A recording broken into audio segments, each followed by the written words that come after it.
Hola, ¿me están escuchando? Sí, perfectamente.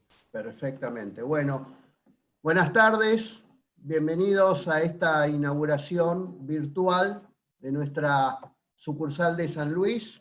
En realidad este evento estaba programado para mediados de junio, ya teníamos reservado el catering, ya teníamos reservado el Hotel Potrero Los Funes, pero bueno, motivos por todos desconocidos, hizo de que tengamos que hacer esta inauguración en forma remota, en forma virtual, que la tecnología nos está permitiendo. No es lo mismo que la presencial, pero básicamente quedamos en deuda con ustedes, con el catering y con un rico champán que vamos a tener oportunidad de brindar.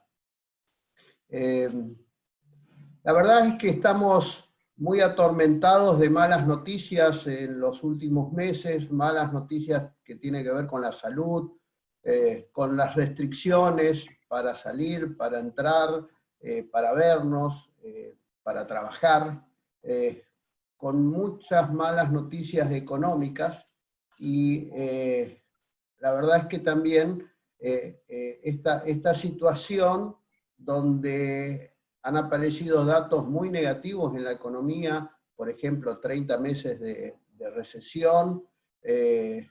Nunca en la historia económica argentina hubo una caída tan grande de la actividad económica. La Argentina entró muy debilitada a la pandemia, sin reservas, sin fondos anticíclicos, sin crédito público, con déficit fiscal, y el único remedio ha sido la emisión monetaria, que está llena de contraindicaciones. En esta coyuntura, mis amigos me preguntan cómo se nos ocurre seguir apostando y seguir creciendo y abriendo nuevas sucursales. Y la verdad es que a nosotros, al estudio Lisicki, Litvin y Asociados, se nos ocurre que aún en esta coyuntura tan nefasta con algunos datos de la economía, nosotros apostamos al país. Y apostamos al país porque nuestra mirada es una mirada que no tiene que ver solo con el corto plazo, es más, miramos el mediano y el largo plazo. Nuestro lema es, como dice la imagen, seguir creciendo. ¿Y por qué elegimos San Luis? Bueno, elegimos San Luis por varios motivos. En primer lugar, porque ya teníamos algunos clientes que atendíamos en San Luis. En segundo lugar, algo muy importante, hemos formado un excelente equipo de profesionales locales que con capacitación y con tecnología vamos a dar un verdadero valor agregado a los clientes de la provincia. Y la verdad que además entendemos que en San Luis no hay estudios de las características nuestras, que voy a hacer la presentación para los que no nos conocen, qué servicios presta el estudio. A ver si puedo, ahí está. Los servicios de impuestos. Bueno, el estudio abarca absolutamente todas las posibilidades de servicios que tiene el asesoramiento tributario en sus distintas formas. A nosotros nos gusta mucho la planificación tributaria y también en función de la globalización tenemos una especialización en impuestos internacionales. Por supuesto que también atendemos pymes, y la característica que distingue a nuestro estudio de otras competencias es que nuestro estudio tiene muchísimas incumbencias. No es un tradicional estudio contable, que hacemos la contabilidad y que hacemos los impuestos y liquidamos y nos asesoramos. Bueno, nuestro fuerte es el valor agregado que le damos a los clientes a través no solo de las liquidaciones de impuestos, sino más que nada en lo que es el asesoramiento, en la estrategia tributaria, que es un tema que tiene que estar presente. Atendemos pymes, como decía, y estas pymes requieren hoy en día en coyunturas de crisis, mucho más que nunca, el asesoramiento impositivo tiene que estar presente por la incidencia que tiene. Fíjense que la Argentina tiene, entre impuestos nacionales, provinciales y municipales, más de 170 tributos. Con eso se pueden imaginar, por un lado, la complejidad que tiene el sistema tributario, no es para cualquier improvisado, no es para analizarlo sin profundidad a todas las cargas fiscales que tiene una empresa, y por el otro lado, y esto lo siente cada uno de los contribuyentes, la carga fiscal que representa hoy hacer negocios en la Argentina, ser contribuyentes en la Argentina, representa muchísimo esfuerzo, como se dice, esfuerzo de tipo fiscal. Decía, no es un estudio tradicional porque también incorporamos abogados que se dedican al derecho tributario, a todo lo que tenga que ver la contienda con los organismos fiscales. Eso tiene que ver justamente con que en los últimos años, en las últimas décadas, así como la nación, las provincias y los municipios tienen potestades para cobrar tributos, en los últimos años se han vuelto muy voraces y han exigido cargas tributarias que quizás no corresponden. Y ahí es donde aparece la posibilidad de hacer valer los derechos que tienen los contribuyentes. Y justamente eso es un trabajo en equipo entre los contadores tributaristas y los abogados tributaristas. Así como también un tema que hoy tiene muchísima vigencia, el derecho aduanero y el derecho cambiario. Bueno, tenemos especialistas que pueden dar servicios y soluciones a las inquietudes que se van presentando. Dentro de las incumbencias de los abogados, las incumbencias jurídicas, también tenemos especialistas en el derecho comercial y civil, y un tema que lideramos de alguna manera, el mercado por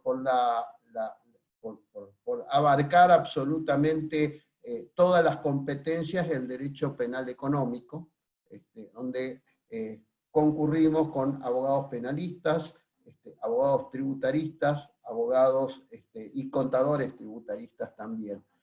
Con lo cual estamos en un verdadero trabajo en equipo. Como ustedes habrán visto en la película que pasamos antes de empezar, nosotros contamos con 8 sucursales en la Argentina, y esa es nuestra visión, ir hacia la regionalización de los servicios que prestamos en Lisique Living y Asociados. Estamos instalados en Cava 1, Cava 1 es la primera oficina que tenemos, tenemos otra oficina en Cava 2, dado la necesidad de espacio físico. Hemos abierto una sucursal en la ciudad de Corrientes, otra sucursal en la ciudad de Rosario, otra sucursal en la ciudad de Mendoza, y ahora estamos abriendo San Luis, y hemos hecho un acuerdo estratégico con un estudio local de la ciudad de Cipolletti para atender todo el negocio que se vincula con Vaca Muerta. La realidad es que esto es un proceso, esto no se dio de un día para otro.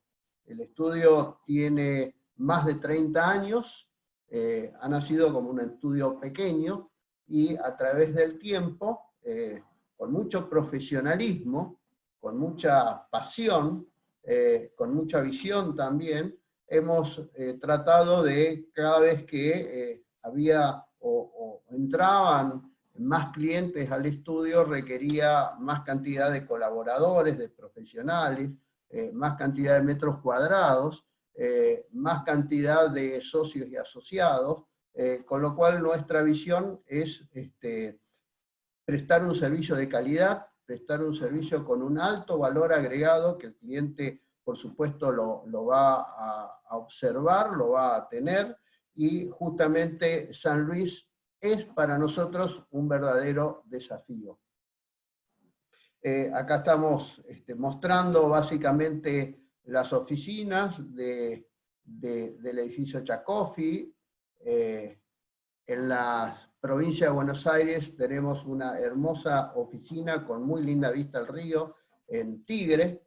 En Corrientes también tenemos una oficina, también tiene una excelente vista al río, es muy importante. Rosario, estamos en un edificio muy moderno, y también con una vista espectacular. Mendoza, estamos en un edificio moderno, nuevo, lo estrenamos. Acá no tenemos vista al río, pero sí tenemos una vista a la montaña, que la realidad cuando hablo de la vista es que los profesionales necesitamos tener un lugar muy cómodo para ejercer nuestra profesión y para que emerja nuestra creatividad y nuestro talento. Y estar en un lugar cómodo, estar en un lugar con una linda vista, esto potencia mucho nuestra creatividad. En San Luis también tenemos una muy linda oficina, donde ese es el desafío de llenarla de muchos clientes y de llenarla también de muchos profesionales. Nosotros también somos una escuela de profesionales. Enseñamos a ejercer la profesión con una alta estándar de calidad. Somos formadores de profesionales. En Vaca Muerta, el acuerdo que hicimos con el estudio RISA, teniendo en cuenta que dentro de nuestras prestaciones contamos con un especialista también en energías naturales, en recursos naturales, para tomar el tema de Vaca Muerta, el tema minería, es decir, que estamos con las fortalezas como para tomar cada uno de las actividades con los especialistas correspondientes. Actualmente, después de más de 30 años, hoy el estudio cuenta con más de 300 profesionales que están, por supuesto, altamente calificados, altamente capacitados, con equipos de trabajo donde intervienen socios, y nuestro lema es que el estudio, a pesar del crecimiento, sigue siendo boutique. ¿Por qué es boutique? Porque los socios nos involucramos 24/7, o sea, estamos absolutamente todos los días y las 24 horas ejercemos la profesión con mucha pasión. Los distintos sectores que trabajamos, y la verdad que son prácticamente todos, tenemos actividad agropecuaria, bancos y servicios financieros, clientes de servicios de salud, retail, bienes raíces, construcción, entretenimiento y medios, que ahora con la pandemia están un poco complicados, energía y todos recursos naturales, transporte, logística, todo lo que es industria, manufactura. Hemos tenido casos con promoción industrial en la provincia de San Luis y toda la región del Cuyo. Tenemos clientes también en Tierra del Fuego, las prestaciones de servicio, ONG, fundaciones, y el ambiente artístico y futbolístico también tenemos clientes en esa actividad. Y para ir cerrando y dejándole la palabra al resto de los socios, quiero decir que siempre en estos 30 años hemos tratado de estar siempre un paso adelante también con la tecnología, no solamente con nuestra capacitación, sino con la tecnología. Y en estos momentos estamos haciendo una muy importante inversión en robótica, en tecnología 4.0, estamos trabajando arduamente en la transformación de los procesos operativos o de los sistemas digitales y de inteligencia artificial. Eso no va a generar pérdida de fuentes de trabajo, al contrario. La idea es que el profesional se sienta en la comodidad de poder generar todo su talento y todo su valor agregado que las máquinas no lo pueden hacer.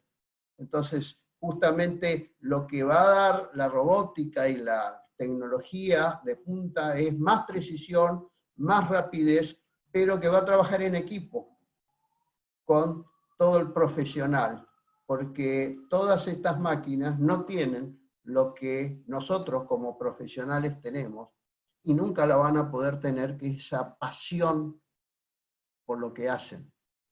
Repito siempre que para nosotros es muy importante, más importante que hacer lo que uno quiere, es querer lo que uno hace. Esto lo repito permanentemente porque forma parte de nuestro ADN.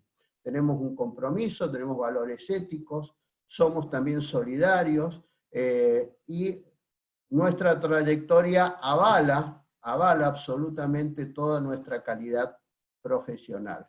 Nuestra visión siempre, desde hace más de 30 años, como dije al principio, no es solo mirar como a corto plazo, en forma miope. Nuestra mirada siempre es a largo plazo, mediano plazo.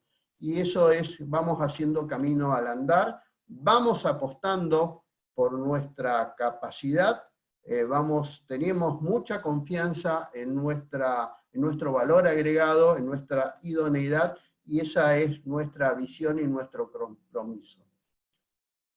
Y tomo palabras de alguien que le ha ido bien en el mundo de los negocios, empezando desde una tienda chiquita en España, que es Amancio Ortega, que lo cito porque son palabras de él, y que nosotros la hemos incorporado también para nuestra visión.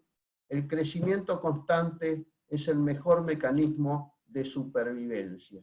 Y la realidad es que en más de 30 años que tiene el estudio hemos pasado por muchísimas crisis, y esta también es una crisis, pero la mejor manera de combatir la crisis es seguir creciendo. Esa es nuestra visión. Muchas gracias. Lo dejo con Martín Girardotti, que le va a explicar todas las incumbencias del estudio en las áreas de auditoría, consultoría, compliance. Bueno, muchas gracias, César. Voy a proceder a buenas tardes y voy a proceder a compartir la pantalla.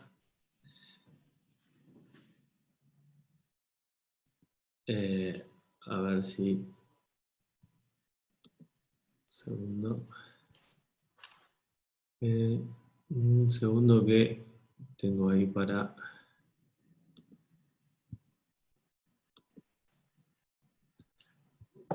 cerrar el archivo. Algún inconveniente hubo ahí.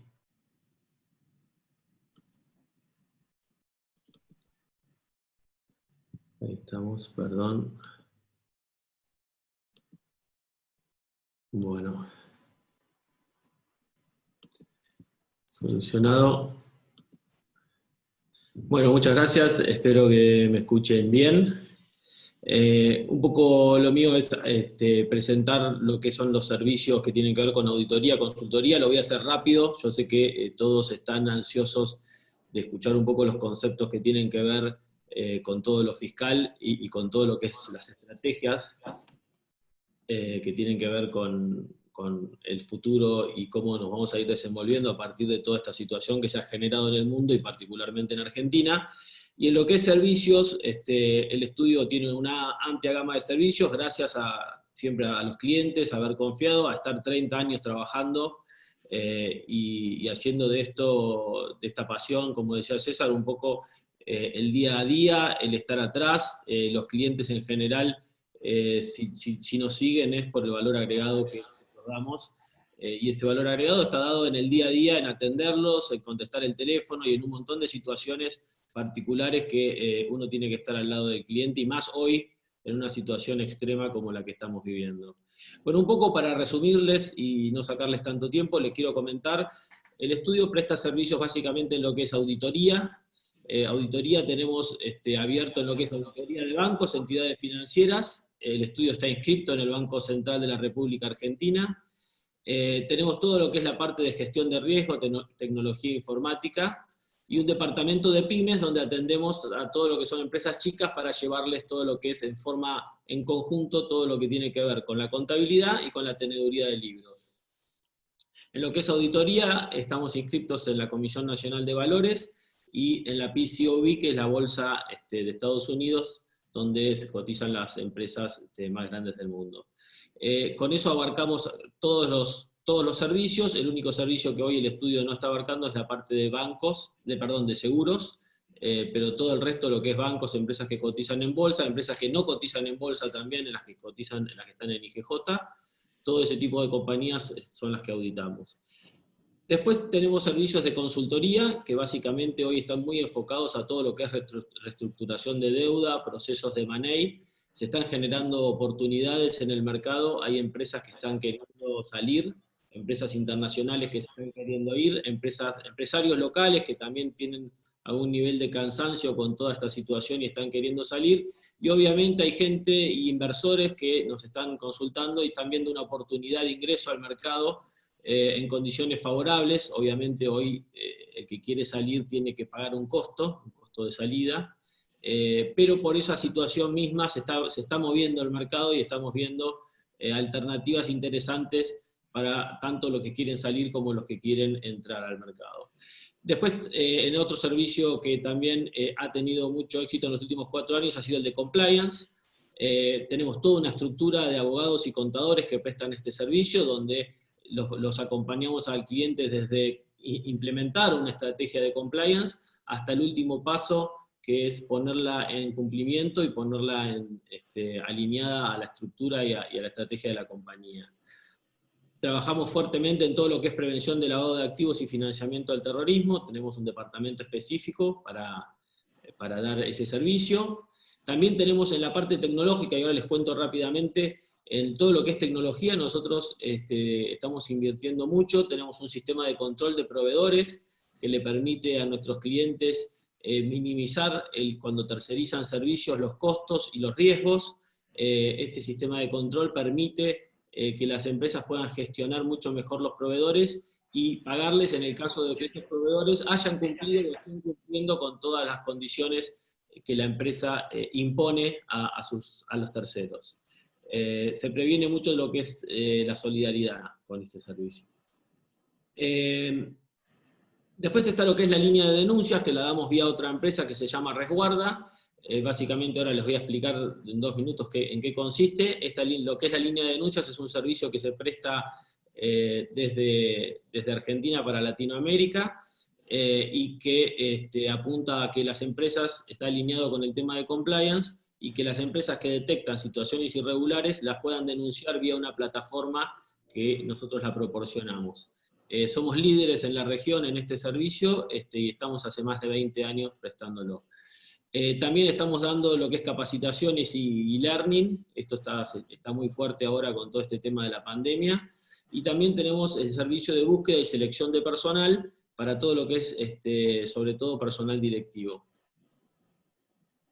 Bien, y para tener presente nomás, para los que no nos conocen tanto, y los que están por primera vez en un conference con nosotros, en un webinar, el estudio nuestro en auditoría es el número 1 de los estudios nacionales. Estamos en lo que es el número 1 en el ranking. Hay 2 rankings de 2 revistas, en los 2 estamos como número 1 nacional, y estamos en el puesto 6º de lo que es el podio general, de los Big Four BDO, después venimos nosotros, lo cual para nosotros es un orgullo, más siendo un estudio nacional. Después el estudio tiene, obviamente como todo estudio que pretende dar servicios a muchos clientes, estamos inscritos, como dije, en el Banco Central, la Comisión Nacional de Valores y la PCAOB de Estados Unidos, con lo cual tenemos que cumplir con altos estándares de calidad como para poder estar inscritos en todos estos registros. Y para ir terminando, les quería mostrar un poco lo que es el servicio, para que vean los nuevos servicios y los servicios relacionados con la tecnología y cómo estamos avanzando en ese campo. Lo que es Resguarda es una línea de denuncias que permite a los empleados, los proveedores de nuestros clientes, y conocen algún tipo de irregularidad, poder denunciarla a los 7 días, las 24 horas, por una plataforma web o un 0800, sin costo para el denunciante. Las denuncias se pueden hacer anónimas, y esta es la primera forma de detección de fraude a nivel mundial. Nosotros hoy le prestamos servicios a más de 300 empresas en toda Latinoamérica, y como les decía, es una herramienta de compliance fundamental, y es la primera forma de detectar fraudes y irregularidades. Tengan presente que en Argentina y Latinoamérica el 90% de las denuncias que se hacen son anónimas, y a partir de ahí se detectan irregularidades que son investigadas por la auditoría interna o directamente por el directorio. También damos asesoramiento legal en investigaciones y contingencias, contamos con un equipo de abogados penalistas que específicamente preparado para eso. También prestamos servicios en todo lo que es análisis y esquemas de control interno. Tengan presentes que hoy, a partir de toda esta situación que se ha generado, los fraudes han aumentado muchísimo, con lo cual los esquemas de control interno hay que reforzarlos, hay que ver las debilidades, dónde están, y atacar esos temas, porque todo este cambio de forma de trabajo ha levantado muchísimos riesgos, y eso hay que tenerlo muy presente en el mapa de riesgo de la compañía.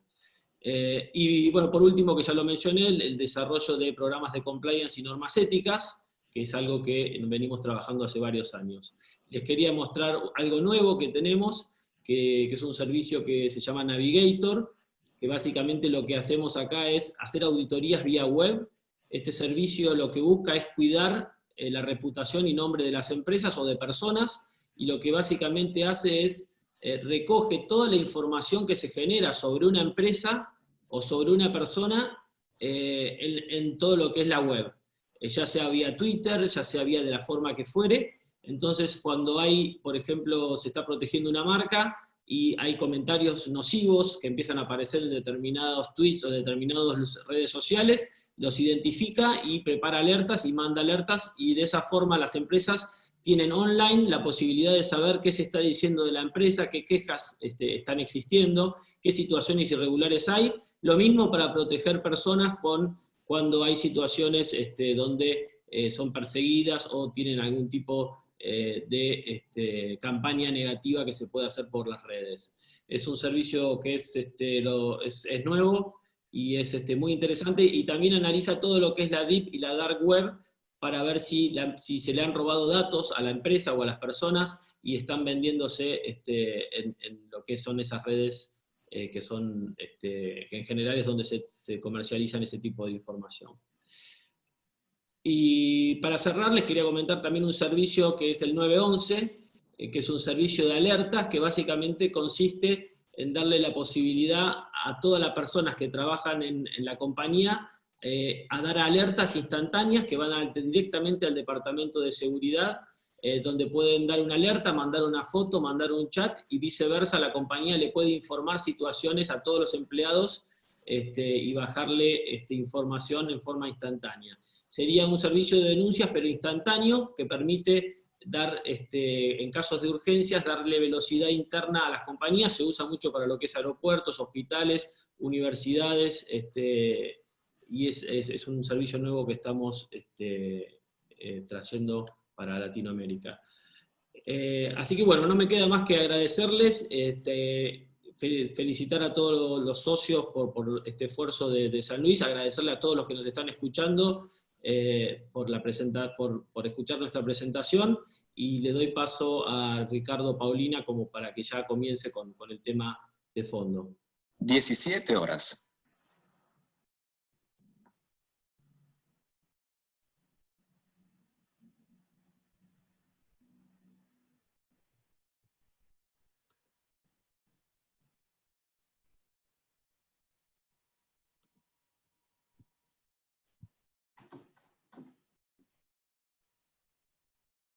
Que es básicamente el derecho de defensa que tienen los contribuyentes, que tienen que hacerlo valer en relación a las diversas situaciones que se van planteando en la vida de las empresas. Una de ellas tiene que ver justamente con el reconocimiento del ajuste impositivo por inflación. Un breve repaso. En el año 1992, con la ley de convertibilidad, se elimina todo tipo de actualización, y es por eso que en la ley de impuesto a las ganancias quedó desde ese año, desde hace casi 30 años, la imposibilidad de actualizar o de reconocer los efectos de la inflación a los efectos en la declaración jurada de los impuestos, del impuesto a las ganancias. Y si bien en la década del 90 la inflación no tuvo digamos, demasiada incidencia. Estábamos alrededor, teníamos un pico de inflación del 9% anual, 5% anual. Lo cierto es que a partir del año 2002, la inflación sí comenzó a tener mucha relevancia y hasta los niveles que hoy tenemos. Justamente en el año 2002 fue el primer año, después que salimos de la convertibilidad, donde ese año justamente hubo una inflación que llegó aproximadamente al 100%. Ustedes ven acá qué es lo que pasa, qué es el efecto de la inflación. La inflación básicamente lo que nos hace es destruir todo nuestro patrimonio.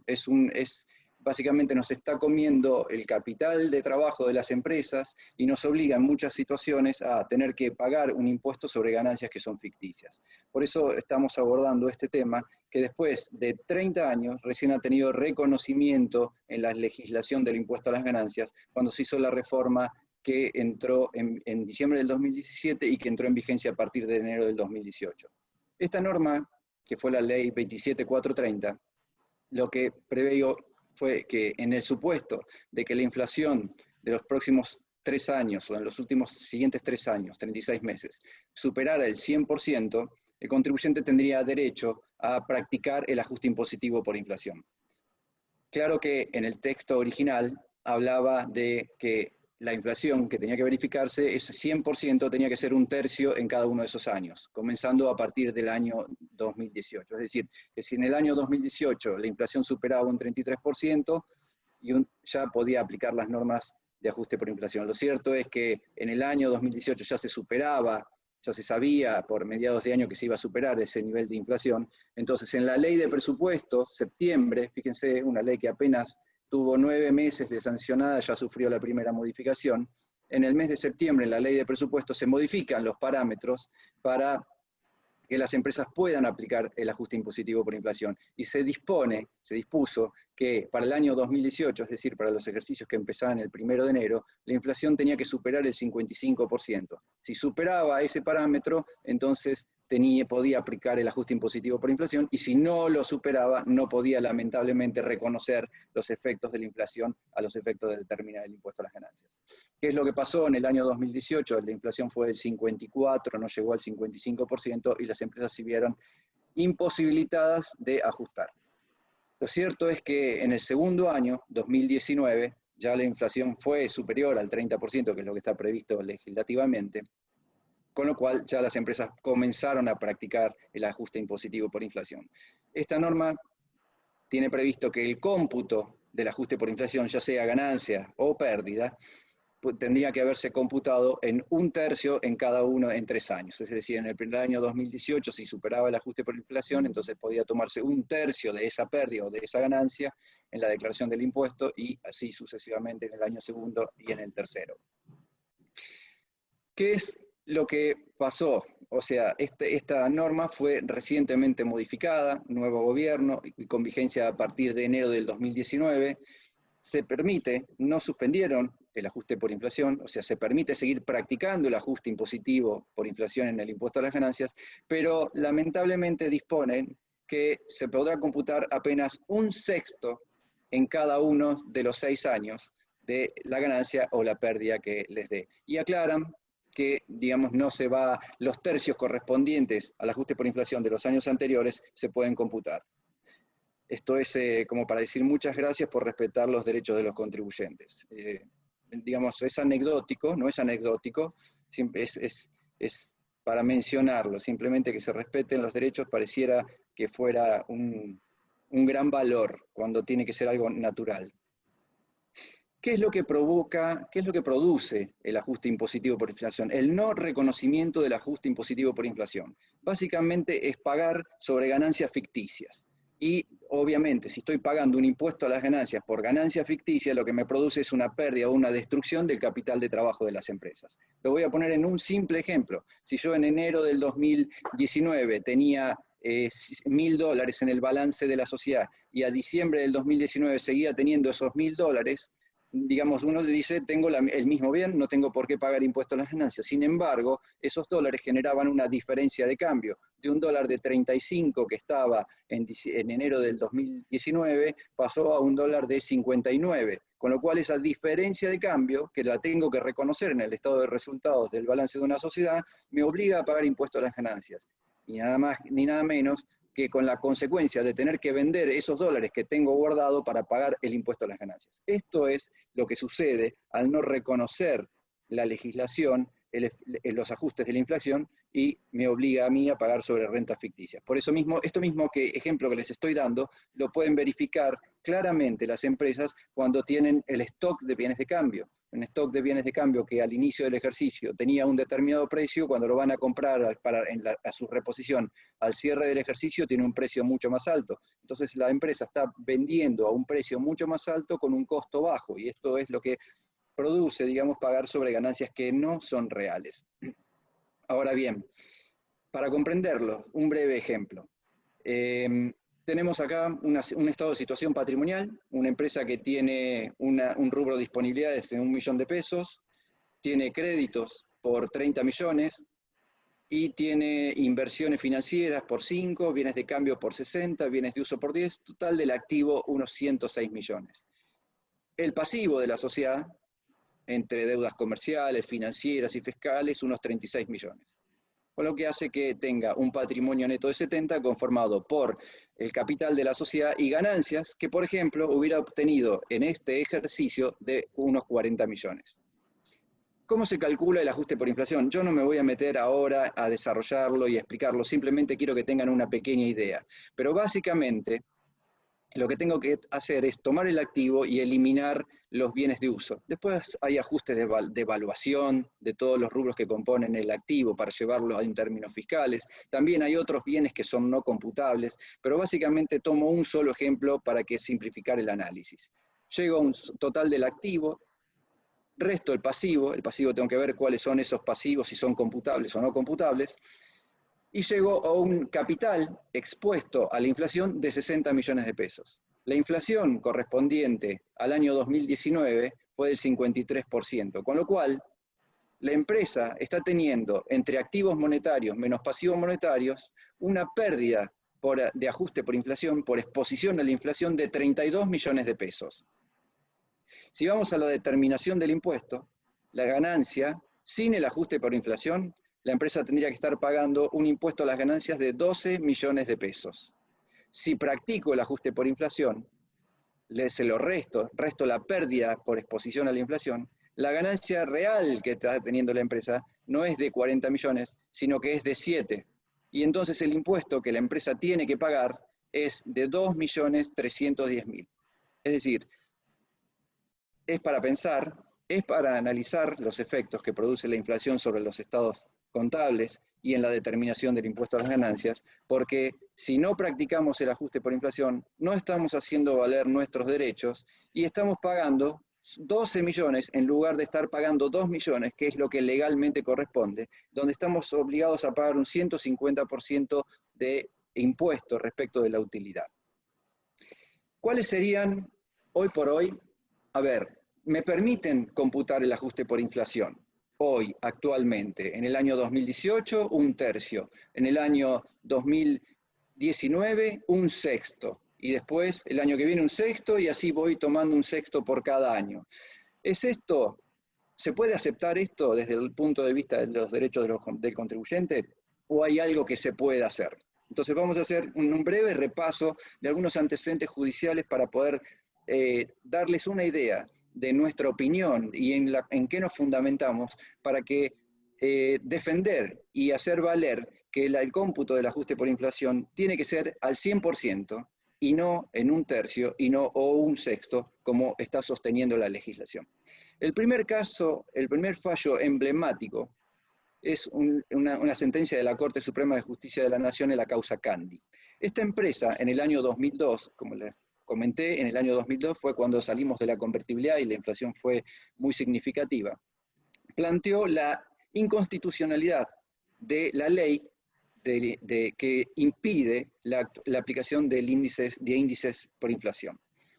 Entonces, la Corte, cuando se aboca al análisis de esta situación, lo primero que se expresa y aclara es que la ley que limita la aplicación de índices es legal, es decir, fue un proyecto del Poder Ejecutivo que pasó por el Congreso, fue sancionado como ley, por lo tanto tenía era legal, tenía todos los parámetros que deben cumplirse para hacer valer una ley, no podía ser cuestionada.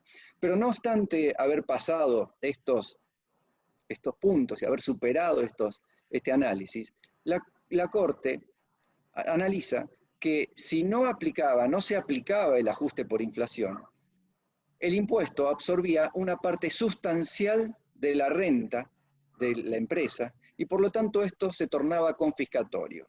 En el caso particular de la empresa Candy, la situación que se verificaba era que el impuesto que la empresa estaba obligada o por ley a pagar sin ajustar por inflación equivalía a un 62% respecto de la utilidad ajustada por inflación. Es decir, que en lugar de estar pagando un 35%, que era la tasa vigente en ese momento, estaba pagando una tasa efectiva del 62%.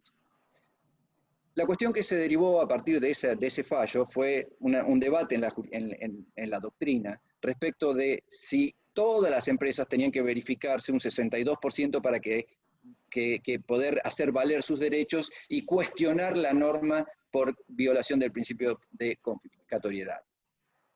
¿Esto era un piso o era un ejemplo? Y nosotros tenemos un fallo que lo clarifica mucho, que es el fallo de la Cámara Nacional de Apelaciones de lo Contencioso Administrativo Federal, la Sala 2 del 2015, de la empresa central Piedrabuena, donde concretamente señalan que en el caso Candy la Corte se había referido solamente a esa situación particular, no es que había dicho que era un parámetro el 62% para que se verifique la confiscatoriedad, sino que esto era el análisis particular de la empresa. Y la Cámara, en este caso, señala que toda vez que se esté obligando a una empresa, al no reconocer el ajuste por inflación, a pagar una alícuota del impuesto superior a la vigente, en ese caso el 35%, se estaría verificando los supuestos de confiscatoriedad y por lo tanto podían ser cuestionadas constitucionalmente por violación de los principios constitucionales esta ley.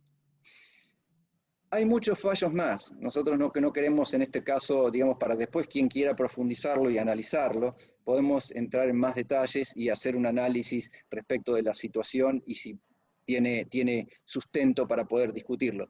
Pero hay dos o tres fallos que les voy a mencionar porque son importantes. Uno es el de Central Puerto y el de Camus y Gas Pampeana, donde se analizaba si la amortización de los bienes de uso tenía que ser o no actualizada. Bueno, esto básicamente lo que dicen los fallos de la Cámara Federal es que las amortizaciones son un componente más, digamos, una deducción más que conforman los gastos en la parte de la determinación del impuesto a las ganancias y que está prevista su actualización en los artículos 83 y 84 de aquel momento de la Ley de Impuesto a las Ganancias y que por lo tanto la amortización de los bienes de uso debía computarse actualizada por inflación.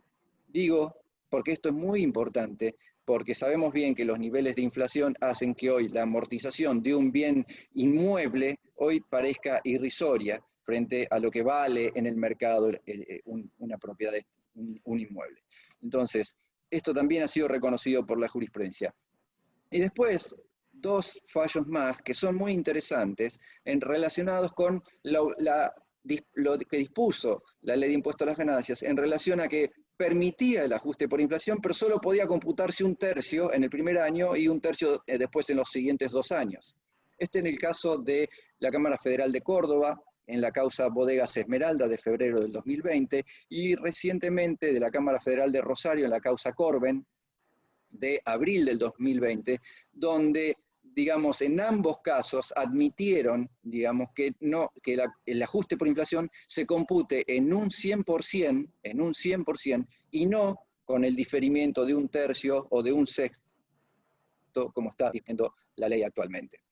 Después hay dos o tres fallos muy brevemente. Uno es el de la causa Hermitage, un fallo muy viejo y conocido relacionado con el ajuste con ganancia mínima presunta, donde aclara el fallo de la Corte que, digamos, lo que hay acá es un desentendimiento, una desvinculación entre la consideración de utilidades, o sea, se toma como generador de rentas para determinar un impuesto una base imponible que no está adecuada y que no guarda viola el principio de razonabilidad de ley.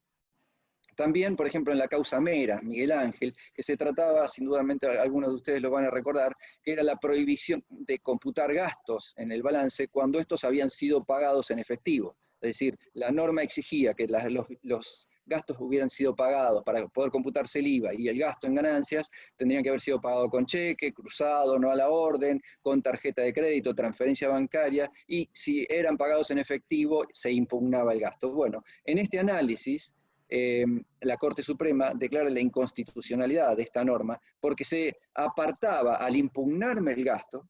Es de destacar que en esta causa el gasto no estaba discutido, las facturas eran reales, estaba el prestador del servicio y la empresa que había comprado el servicio. No había discusión sobre la legalidad del gasto, sino que se discutía que no se había pagado mediante uno de los medios de pago obligatorios. Con lo cual, acá la Corte, cuando analiza esta situación, claramente dispone que acá se está violando el principio de capacidad contributiva y esta norma se torna inconstitucional.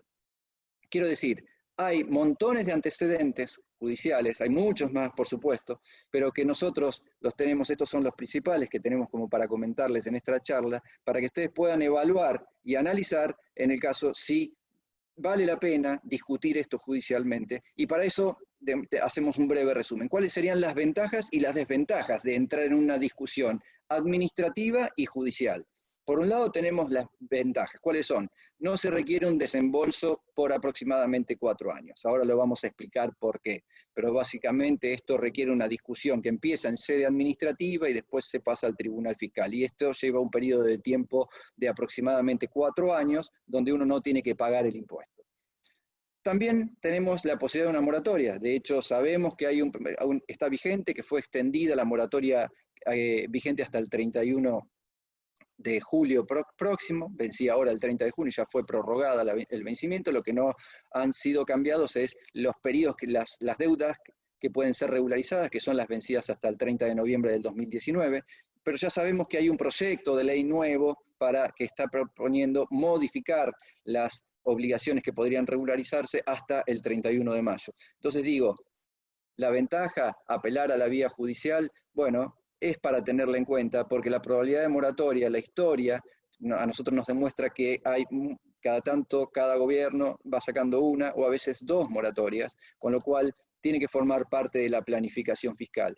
Y sin meterme mucho en ello, simplemente les digo que tenemos casos de empresas que estaban discutiendo legalmente deudas del año 2013, que tenían en ese momento en dólares, era una deuda de $500.000 y hoy le está saliendo regularizarla en la moratoria alrededor de 18.000.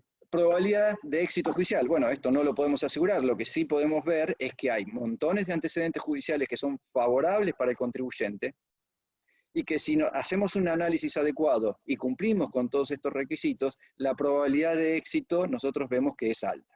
¿Cuáles son las desventajas? Bueno, la incertidumbre. Bueno, es cierto, un fallo puede ser a favor o puede ser en contra, y hay gente que le cuesta, digamos, convivir con esta situación de incertidumbre. Por otra parte, el devengamiento de intereses y la aplicación de multas, porque mientras uno está discutiendo esto en sede administrativa o sede judicial, se van devengando los intereses y sabemos que las tasas de intereses son altas. Y por último, digamos, otra de las desventajas es el tema del costo de la defensa. Pero bueno, esto con nosotros nuestros clientes siempre nos ponemos de acuerdo, no vamos a cobrar muy caro, podemos arreglar un par de cuotas, pero obviamente las actualizamos por inflación, porque justamente estamos hablando de inflación. Bueno, esto es anecdótico. Digo, ¿cuál es el proceso en sede administrativa? Primero, al momento de presentación de la declaración jurada, nosotros deberíamos explicar claramente al fisco, citando jurisprudencia, que hemos aplicado el ajuste impositivo por inflación. Y esto lo hacemos porque queremos evitar presentar una declaración jurada computando el 100% del ajuste por inflación cuando la legislación no lo permite, permite un sexto o un tercio.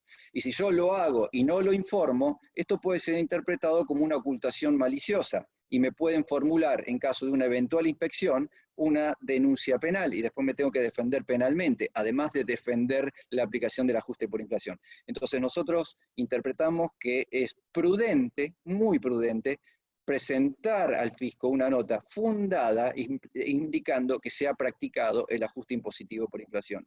Recordemos que si yo lo informo, no habría ningún motivo para que me formulen una denuncia penal porque no hay ardid, no hay engaño, que son los, digamos, supuestos que deben verificarse para que dé lugar a la aplicación de la ley penal tributaria. La mora no da lugar a la aplicación de la ley penal. Después viene, siguiendo el proceso, la fiscalización, cierre de fiscalización, la corrida de vista, ahí entramos en el proceso de determinación de oficio. Después viene la determinación de oficio, defensa, alegato, tribunal fiscal. Ahí tenemos una situación, que esto es el plazo más o menos que nosotros estimamos que puede demandar 4 años. Aquí, si la sentencia es adversa, es desfavorable para el contribuyente, el impuesto más los intereses puede ser reclamado por el fisco y uno después puede seguir reclamando esto, discutiendo judicialmente esto en la Cámara y, por supuesto, llegar a la Corte. Esto sería el proceso en sede administrativa y en sede judicial, siguiendo la parte del Tribunal Fiscal. Pero también, digamos, el contribuyente tiene la posibilidad de hacer una defensa judicial directamente a través de una acción declarativa de inconstitucionalidad de la ley o la solicitud de una medida cautelar para suspender la aplicación de la ley o el eventual reclamo del fisco donde les intiman para que rectifique y paguen el impuesto. Pero esto ya es un tema que tiene que ser analizado más minuciosamente, más especialmente porque va a depender de la provincia. Hay juzgados que pueden tener más, hay provincias que receptan la acción de una medida cautelar y otros como el Capital Federal o la provincia de Buenos Aires que no lo están aceptando. Con lo cual, esto es un tema que hay que analizarlo en el caso puntual de cada una de las empresas para ver dónde están, en qué provincia están y ver si es factible trabajar desde este lado en lugar de hacer la defensa por el lado de la sede administrativa y tribunal fiscal. Bueno, esto es una breve presentación de uno de los temas que nosotros estamos incluyendo dentro de la planificación y para preservar los derechos de los contribuyentes, digamos que es muy importante, más en estos momentos donde lo que las empresas tienen que cuidar es justamente la caja para poder seguir trabajando y poder emplear y darle trabajo a la gente. Sin empresa no hay trabajo y sin trabajo vamos a tener serios problemas en el país. Muchísimas gracias y los dejo que siga la presentación Daniel Lejno.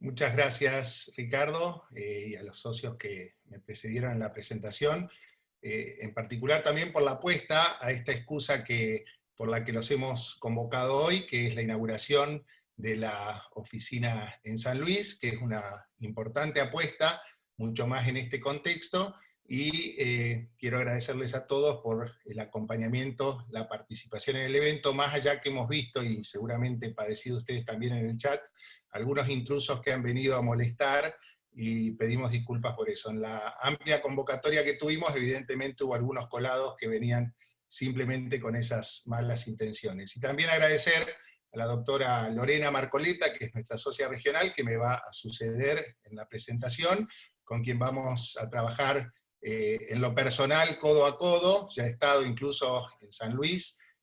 Teníamos previsto un evento presencial, previo a todo esto que nadie imaginaba, y hoy estamos teniendo la oportunidad de hacerlo de manera virtual, lo cual es un placer para nosotros.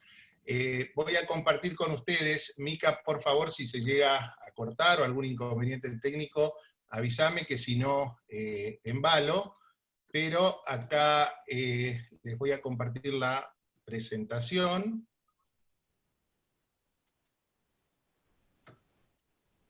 Ahí seguramente la están viendo. Ok. Y comenzamos entonces. Este que ven ahí no ha cambiado mucho del que estoy ahora, quizás unos kilos más ganados en tiempos de cuarentena. Si llego a decir algo descabellado, ya saben por qué es, y estas cosas que también incluso en el material agregamos, lo hacemos para darle algún toque de color, robarles una sonrisa, dado lo pacato, a veces lo aburridos quizás, y tratamos de no hacer lo que son los temas fiscales. Pero bueno, quiero compartir con ustedes las novedades que ha habido en cuanto al ATP, también algún tema de estrategia fiscal en tiempos de pandemia que se sigue extendiendo, y por último comentar de la moratoria. Como verán, no es el ATP que nos gustaría ver, sino este programa de ayuda que ha implementado el Estado, el gobierno, que este mes de junio parecía ya que iba a quedar de lado, y sin embargo, a raíz de la extensión de la cuarentena que muchos podíamos imaginar, pero dada la flexibilización anterior que veníamos teniendo, quedaba relegado incluso, y se pensaba que para el mes de junio esto se iba a traducir no en un programa de ayuda, sino en un préstamo, con obviamente la obligación de devolución. Lo que pasó es que, dada la vuelta, sobre todo en los lugares donde está hoy por hoy el aislamiento preventivo, que viene para quedarse por un tiempo más, el gobierno ha tomado medidas de seguir ayudando en alguna medida a las empresas. Y si bien uno de los principales beneficios, como ven acá, tiene que ver con el salario complementario, esta primera diapositiva es en realidad relacionada a las cargas sociales, a las contribuciones a cargo del empleador, tiene una incidencia en lo fiscal, sobre todo en virtud de las restricciones que acceder a este beneficio implica. Fíjense que uno de los beneficios que aquí pueden ver es el de la postergación para la mayoría de las actividades hoy incluidas en el programa, de las cargas sociales por 60 días, o la reducción, que en realidad aplica a actividades más castigadas, como ven allí en los gráficos, que también, para tratar de darle algo de color a la presentación, los hacemos un poco más vistosos, pero sector salud, sector turismo y sector cultura, como actividades más castigadas, son las que tienen el mayor beneficio, que es de reducción del 95% de las contribuciones patronales. Ojo que estos beneficios en ambos casos, ustedes ya lo tienen claro, porque ya es el tercer mes, junio, para quienes lo reciban, que se está otorgando el ATP. Abril y mayo ya lo han experimentado seguramente, pero es una parte solamente que allí ven en el recuadro de las contribuciones las que gozan de este beneficio. Y ahora sí, el beneficio más importante, el salvavidas, que es el pago del salario complementario, que, como les decía, estaba previsto que se discontinúe, pero ha vuelto, y seguramente para quedarse por un par de meses, pero con una particularidad ahora, que no todos gozan del mismo beneficio en términos del aporte que va a hacer el Estado, sino que esto se distingue según sea el lugar en donde están radicadas las empresas, y que estén en situación de aislamiento, como es el caso de AMBA, un municipio del Chaco, San Fernando, lo mismo Bariloche y General Roca en Río Negro, la ciudad de Córdoba y el Gran Córdoba, que van a tener un beneficio del pago del salario hasta un 50%, con el máximo, un mínimo, mejor dicho, como lo ven ahí, en ese orden, de un salario mínimo vital y móvil, pero un máximo de 2 salarios mínimos vitales y móviles. En cambio, aquellas empresas radicadas en jurisdicciones que hoy estén en una fase de distanciamiento social, van a recibir el mismo beneficio, pero con un tope de hasta un salario mínimo vital y móvil. Es decir, en sueldos intermedios va a ser menor el beneficio que les va a otorgar el Estado. Y se agrega, en este caso, que aquellos sueldos mayores a 140.000 pesos no van a tener sueldo bruto del empleado, no van a gozar del beneficio del aporte por parte del Estado. Hago una aclaración que la ven en los gráficos. El tema de la radicación de la empresa no aplica para el caso de las actividades más castigadas, como les decía anteriormente, con la reducción de las contribuciones, que tienen en este caso el tope de 2 salarios mínimos vitales y móviles. ¿Cuál es la inquietud en relación y lo que tiene que ver con cuestiones fiscales vinculado a este salario complementario que paga el gobierno? El punto es que se han previsto algunas restricciones, al programa, paso por alto a la diapositiva anterior, que tienen que ver con la distribución de utilidades. Y eso fue lo que hizo que muchos, al verse restringidos en este sentido, prefirieran, incluso tomaran esa decisión de devolver lo recibido como ayuda por parte del Estado. Estas restricciones empezaron a aplicar desde abril, el primer mes en que se otorgó el ATP, para empresas de más de 800 empleados, y recién en mayo para el resto de las empresas. ¿Qué significa no distribuir utilidades? Bueno, al principio, por una confusa redacción de la norma, parecía que iban a ser, en el caso de empresas de menos de 800 empleados, casi 2 años y fracción los que iba a regir esta restricción. Sin embargo, se aclaró con buen criterio después que es 1 año y el resto del año fiscal en curso en el que se recibe el beneficio. Con lo cual, fíjense, recibiendo el beneficio hoy en el eje de tiempo, lo pueden ver, una empresa de menos de 800 empleados quedaría liberada para volver a distribuir utilidades a partir del mes de enero del año 2022. Y si es de más de 800 empleados, 1 año después. El punto era, para muchos que con cierto escepticismo se asustaron y quisieron devolver el ATP, evaluar, y ese ha podido ser nuestro aporte, qué posibilidades había de encontrar una manera diferente de lograr algunos objetivos que por este medio quedaban restringidos. En la distribución de utilidades estaba la duda, también por la redacción de la norma, si incluía o no los honorarios al directorio. Nosotros entendíamos que no. Bueno, con la última modificación del ATP, ahora para el mes de junio, y el hecho de que se incluye una nueva restricción vinculada a honorarios al directorio, quedó en claro que las utilidades no incluían este concepto. Con lo cual, en empresas familiares, pymes familiares, donde los accionistas suelen ser los mismos que integran el directorio, siempre está esta alternativa a que los socios sigan retirando el dinero que necesitan habitualmente, y si acaso algún plus sobre el final del ejercicio.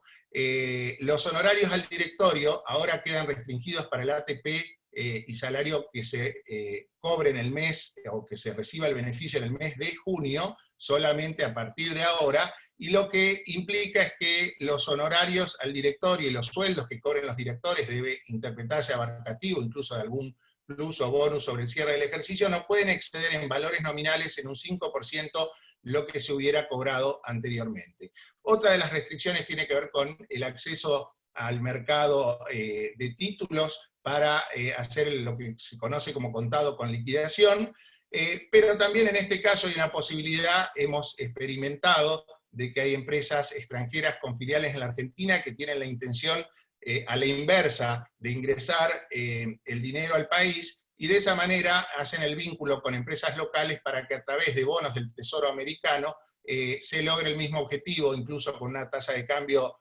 mejor, y quedando fuera de esta restricción y eventualmente de otras que, como en el caso del Banco Central y el acceso para los importadores o quienes pagan servicios al extranjero, implica una restricción muy importante en términos económicos, toda vez que si hacen este tipo de operaciones no pueden acceder al mercado único y libre de cambios para la compra de divisas a los efectos del pago, justamente, de esas operaciones de comercio internacional. Y el última de las restricciones tiene que ver con, en particular, empresas multinacionales y el pago a empresas vinculadas del exterior radicadas en países no cooperantes. Básicamente esto es una forma de evitar que se distribuyan de esta manera utilidades. Fíjense que en definitiva son todas restricciones que un banco que también les presta dinero a las empresas suelen incluirlos en algunos acuerdos, la no distribución de utilidades, y en este caso quizás el escepticismo a todo lo que veníamos padeciendo, a las restricciones que había en este y otros aspectos también que vinieron medio todas juntas, llevaron a muchos a pensar en incluso devolver, y lo hicieron, los beneficios recibidos del Estado. Creo que hay formas alternativas, como hemos charlado, para evitar que estas restricciones generen un perjuicio y se pueden llevar adelante. La estrategia que nosotros pensábamos ya era un tema del pasado, fiscal en tiempos de coronavirus. Quienes nos han acompañado en otras charlas que hemos empezado a dar sobre principios de la cuarentena, nos habrán escuchado decir que una de las cuestiones fundamentales era priorizar, como en aquel momento el temor de muchos, ¿no? Dado la caída abrupta de sus ingresos, la supervivencia de la empresa. Y ahora voy a volver sobre esto, pero fíjense que en el eje de tiempo, y esto quería significar nosotros ya veníamos de una crisis importante previo incluso a la cuarentena. Por eso justamente la moratoria, de la que más adelante voy a compartir con ustedes, que vino a dar una solución a un stock de deuda muy importante en términos de impuestos, que se había acumulado desde los años 2018 y 2019. Yo pongo este gráfico, me gusta, de Mafalda, que dice: paren el mundo, me quiero bajar, dada ese status quo. Bueno, el mundo paró increíblemente, y en virtud de algo que nunca nadie se hubiera imaginado, no sé qué hizo Mafalda al respecto, pero vino este parate, el mundo paró, solo siguieron en los primeros tiempos de la cuarentena las actividades esenciales, y después se fue flexibilizando la actividad del resto de las empresas, sin perjuicio que los que volvían a la actividad lo hacían con mucha dificultad. Y el perjuicio económico ha sido terrible, y para muchos imposible incluso afrontar la pesada carga fiscal que ya arrastrábamos y que en absoluto se morigeró, sino que por el contrario, esperábamos quizás alguna prórroga general de vencimientos, y no la hubo. Sí hubo tibias postergaciones, sí el beneficio importante del ATP, sí las provincias alternadamente fueron emitiendo normas que facilitaban un poco el cumplimiento de las obligaciones fiscales, pero no era lo esperado. Con lo cual,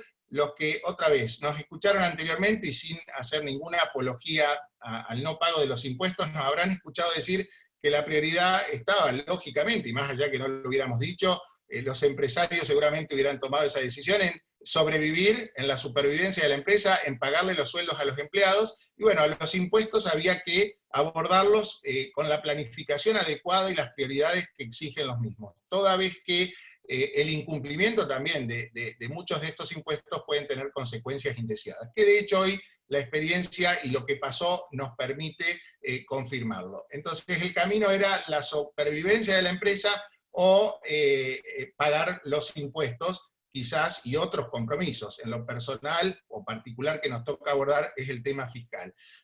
Yo decía siempre, escenario de frazada corta, pararse sobre la caja e ir recalculando en función de las novedades que iban surgiendo, de posibles prórrogas, y también de las consecuencias, como digo, indeseadas de un eventual incumplimiento. Fíjense que no presentar una declaración jurada o presentarla y no pagarla, según la decisión de cada uno, que en un caso puede ser ganar un poquito más de tiempo, pero en definitiva la exteriorización de la deuda nos deja expuestos al embate del fisco nacional y los fiscos provinciales en muchos aspectos. Puede implicar las multas formales por la falta de presentación de declaración jurada, de lo cual puede devenir incluso, si uno no presenta la declaración, algún reclamo en base a la experiencia que tiene el fisco por declaraciones anteriores, y el cobro de provisorio de impuestos vencidos también, que le puedan reclamar, aún sin presentar la declaración jurada, el impuesto en cuestión, la pérdida de los beneficios pymes, que es muy importante, problemáticas, como pasó de hecho, con trabas en los despachos de importación y exportación, problemática con el cobro al Estado y la obtención del certificado fiscal para contratar. De hecho nos pasó de quienes contratan con el Estado que no pudieron cobrar, y de quienes contratan con empresas que contratan con el Estado, subcontratistas o proveedores de estas últimas, que no les pagaban con la excusa de que tenían sin presentar y sin pagar cargas sociales. Nos pasó también que tuvimos, bueno, caída de certificado de exclusión de IVA, parece ilógico si uno tiene saldo a favor dejar de presentar, pero nos pasó que nos pusieron régimen de factura M en muchos casos, con la importancia que eso significa, y una vez que uno cae en la volteada, la verdad que se hace muy difícil volver al esquema de factura A. Lleva tiempo, el fisco no estuvo trabajando como en tiempos normales, y eso generó un perjuicio muy importante en muchos casos. El presentar y no pagar, lógicamente, puede implicar el inicio de juicios de ejecución fiscal, porque en eso no se han suspendido los plazos, sí los plazos del embargo, y en el caso de los impuestos provinciales, hemos visto muchos jurisdicciones que incluyeron a los contribuyentes incumplidores en padrones de alto riesgo, que les han significado un perjuicio muy importante en términos de incremento de la alícuota en los regímenes de retención y percepción, que lógicamente incrementó de manera muy significativa los saldos a favor, que son como un helado que se derrite en la mano, o acá ya cayó derretido, pero les diré hoy una de las principales problemáticas de las empresas pymes. Frente a esto escenario, como lo decía desde el principio de la cuarentena, estaban los planes de facilidades de pago. En particular los planes permanentes, que se fueron ampliando en la cantidad de planes que en forma simultánea uno puede tener, siendo empresa pyme o pequeña, mediana hasta tramo 1, y también para las tramo 2 y empresas no pyme, como grandes empresas, como vamos a ver más adelante. Se pueden tener hasta 8 planes de pago al mismo tiempo, hasta 10, y con una cantidad máxima de 8 cuotas. Fíjense que una tasa de mercado muy razonable que va variando en forma mensual. Las no pymes o pymes tramo 2 tenían hasta 3 planes de pagos para hacer en simultáneo, eso se amplió a 6 recientemente. También la tasa es una tasa de mercado razonable, y acá la sugerencia siempre es, como estos planes se presentan al momento del vencimiento, la deuda está, o no hay deuda, porque la obligación está regularizada al ser incluida en el plan, y permite el pago de la primera cuota al mes siguiente, la estrategia que sugeríamos era aprovechar la mayor cantidad de planes posibles, jugar y hacer cintura con estos, para que si eventualmente al vencimiento de la primera cuota se hacía dificultoso el cumplimiento de la misma, pedir el stop debit, tratar de, si no, anular el plan y acumular con deudas nuevas, y bueno, con un poco de cintura tratar de estar al día sin sufrir o padecer de esas consecuencias indeseadas que les comentaba anteriormente. Se habilitó también con buen criterio para las pymes la posibilidad de incluir el IVA diferido en estos planes permanentes, porque al pagar uno a los 90 días, esto no era una posibilidad de ser regularizado en los planes, y esto es lo que les decía, la importancia para muchos en el escenario de frazada corta y de ir jugando una partida de ajedrez casi con cada uno de los vencimientos, de ir evaluando si al vencimiento no se podía hacer frente a esa obligación, estar atentos al stop debit, porque esto es algo automático, lógicamente. Muchos me decían al principio, ¿cómo puede ser que aún así la AFIP te debite? Es un tema de débito automático y no implica ningún accionar por parte del fisco. Fíjense que también, y los voy a pasar más rápidamente, hay nuevos planes de facilidades de pago hoy vigentes que tienden a permitir regularizar planes caducos, con lo cual era de esperar que esta situación y estas complicaciones financieras que se iban dando tengan alguna posibilidad de ser levantadas. También existe un plan de pagos para la cancelación de los saldos de las declaraciones juradas en las personas humanas ahora, para ganancias y bienes personales, y también para las sociedades, que está vigente y permite cancelar hasta 4 cuotas, incluido un pago a cuenta, en realidad, la obligación fiscal. Y por último, se ha implementado ahora también un plan de pagos para las contribuciones de la seguridad social. Fíjense que en definitiva, y como era de esperar, facilidades las hubo, más allá que no en los tiempos quizás que todos esperaban, o con la flexibilidad mayor que uno esperaba, pero ha habido, y como yo decía al principio, también era de esperar esto de una nueva moratoria más allá de la que está vigente y que Ricardo comentó anteriormente. Hay muchas empresas que era lógico que no iban a poder pagar sus impuestos por una cuestión de supervivencia y la falta de ingresos. Hay otras que quizás podían, pero no querían, y eso iba a implicar, como era de esperar, que en definitiva tenga que haber una moratoria, como la esperamos quizás siempre, y se da la profecía autocumplida, pero lógicamente en esta oportunidad, porque el contexto solo empeoró desde el mes de marzo a hoy, económico, con lo cual hoy se está hablando justamente de un proyecto de ley que viene a ampliar la moratoria, y que va a incluir en principio, como ven aquí en esta diapositiva, a la izquierda la moratoria actualmente vigente, y a la derecha el proyecto de ley que hemos tenido oportunidad de analizar, que incluiría deudas vencidas y también infracciones cometidas, y esto es importante por la condonación que implica la norma, o este régimen de excepción, hasta el 31 de mayo de 2020. Es decir, 2 meses y algunos días de lo que fue la cuarentena, ya estarían hoy siendo susceptibles de incluirse en un régimen de excepción que tiene beneficios muy importantes que ustedes seguramente ya conocen, pero ahora voy a volver a mencionar rápidamente.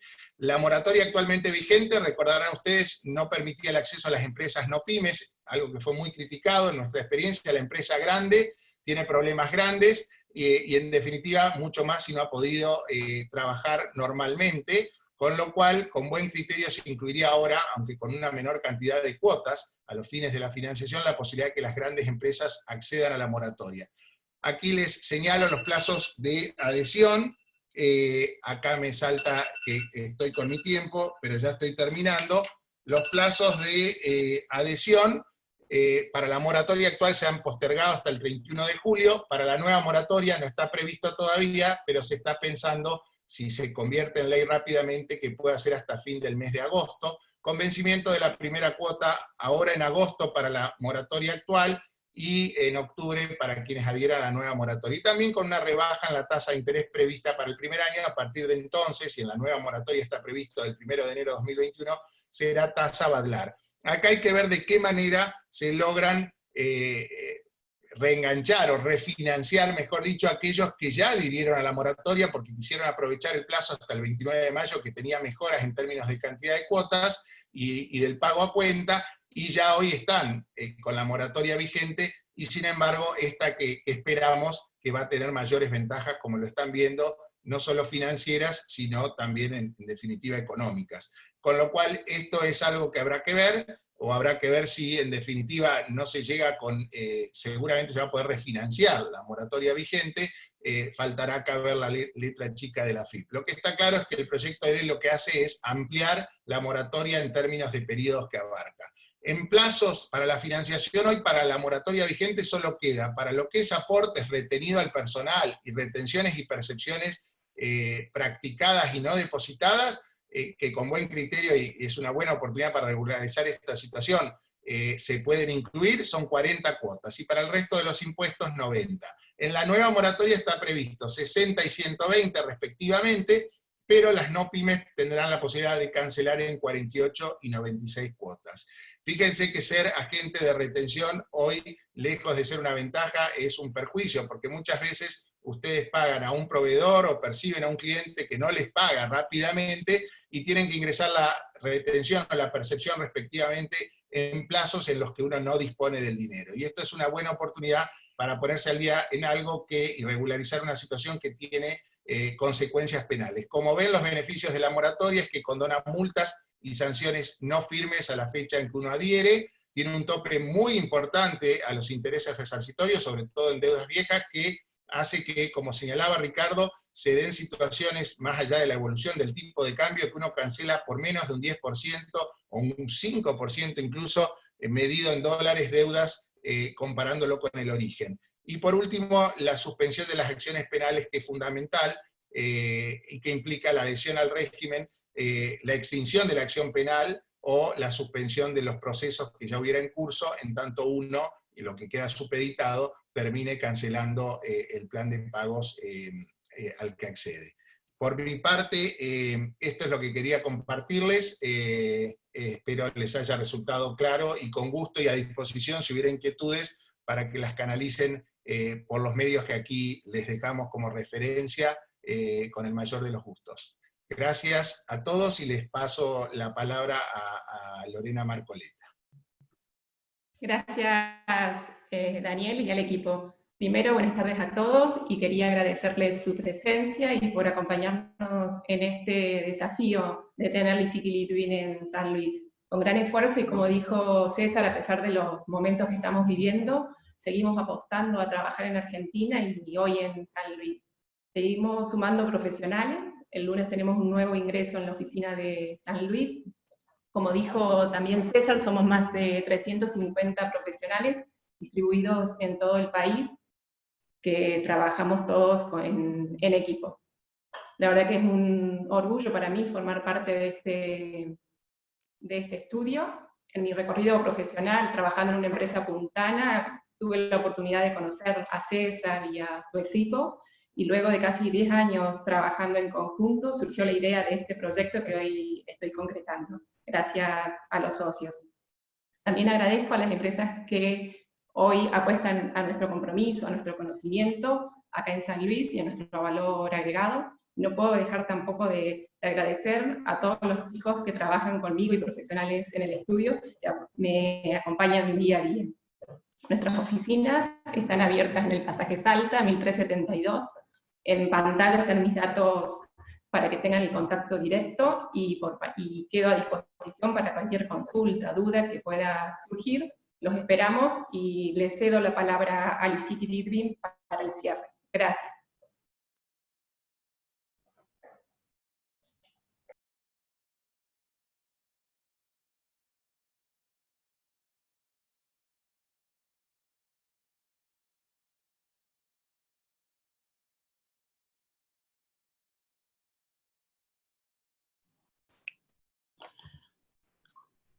Sí, Carla. Lo escuchamos, doctor. ¿A mí? A usted, sí. Si quiere decir unas palabras para el cierre, usted o César, alguno de los socios. Bueno, creo que era lo prometido y lo que quiero llevar a cabo, diciéndoles antes que nada, o deseándoles antes que nada, unas buenas tardes para todos los que nos están viendo y escuchando. Y quería referirme con unas breves palabras en virtud del acontecimiento que estamos viviendo. Hoy nos toca vivir esta tremenda pandemia que, como todos sabemos, trae aparejada una complicación de carácter sanitario, económico y social. Y si bien es un problema global de carácter mundial, las características de cada país obligan a adoptar medidas políticas y económicas de carácter específico, para lo cual nuestro estudio se encuentra absolutamente preparado por el conocimiento detallado que tiene de la realidad argentina y por su solvencia de carácter profesional. Reafirmando lo dicho por mi socio y amigo César, quería decirles que cabe señalar que se pueden transitar obviamente dos caminos frente a esta problemática que estamos viviendo por la cuarentena y sus consecuencias. Uno, naturalmente, es el del pensamiento pesimista y otro, el del optimista, con sus respectivas consecuencias. El estudio, como ustedes ya habrán escuchado, adoptó este último, el del optimismo, como siempre lo ha hecho a lo largo de los más de 30 años de existencia. Y esta inauguración así lo está ratificando. Confiamos, por otra parte, que a nivel nacional y por ende en el ámbito de esa región, estaremos en condiciones de respaldar profesionalmente el, entre comillas, rebote que el mundo de los negocios deberá encarar post pandemia y en el mientras tanto ayudar con la referida solvencia al mantenimiento de los proyectos en curso. Para finalizar esta brevísima intervención, quería decirles que mis deseos y mi profunda convicción es la de una Argentina que saldrá fuerte y renovada de esta crisis por sus riquezas naturales y su excelente capital humano. A todos, muchas gracias.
Chao.